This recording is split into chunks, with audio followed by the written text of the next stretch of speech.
Ellen Alpstein, Carienė. Ištrauka. Laikykit jo kojas, visų kitų pasirūpinsiu aš, atsiplėšusi nuo bailiai susigūžusio Šeremetjevo tariau.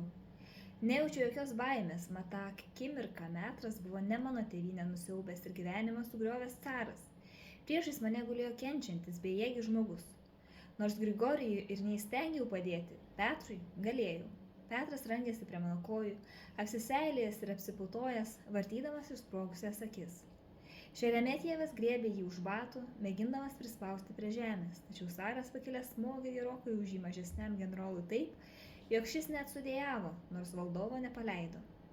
Giliai įkvėpusi įsmukau tarp viską daužančių Petrų rankų ir sugrėbusi trūkčiančiojo galvą prisitraukiau jį prie savęs. Prisispaudžiau jo kaktą savo prie krūtinės, tvirtai laikiau ausis ir kaklą, kad negalėtų nekrustelėti. Palengva atsigulėme ant žemės. Jis kvėpavo gargaliuodamas, kūnas dar porą kartų sutrūkčiojo ir nurimo. Savo oda jaučiau karšto kvapą, staiga jis taip sugriebė man už liemens, kad vos gaudžiau orą. Po kurio laiko Petras nusiramino, kvėpavo tolygiai. Išdrįsau pažvelgti jam į veidą. Regis miegojo ir aš ėmiau supuoti jį lyg kūdikį. Taip ir turėjo nutikti, atsiduso Šeremetjevas ir iš lėto atsitraukėme nuo Petro kojų. Ilga kelionė, merginos ir tas gėrimas. Petrui patinka save laikyti tatūnu, bet jis tik žmogus. Neįsivaizdavau, kas tas titanas, bet norėdama nutildyti Šeremetjevą, priglaudžiau pirštą prie lūpų. Petro veidas buvo išpiltas prakaito, o plaukai kvepėjo dūmais, dulkėmis, išdirbta oda ir meilės žaidimais, kuris mėgavosi su Ersendjevomis.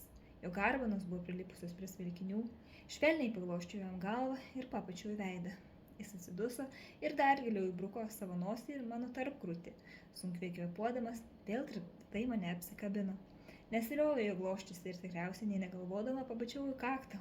Ūmai jis tyliai pravirko, nuo ašarų sudrieko mano liemuo. Šeremetjevui atsistojus pamačiau caro kojas. Šios, kaip ir jo rankos, atrodė pernelyg smulkios tokiam milžiniškam kūnui. Nesitrauk nuo jo, Marta, gerai? Jam negalima susižeisti, nes nuo jo priklauso viskas. Taip pasakęs generolas išsliūkino į tamsą, kuri buvo gyva nuo ugnies ir visoje nepriepiamoje Rusijoje dainuojamų dainų. Jos visos prasidėdavo lėtomis neriomis melodijomis, o įgavusios pagreitį baigdavosi plojimais ir skanduotėmis. Petro atvykimas pakėlė vyrų dvasią, jie gavo naujos drąsos ir jėgų.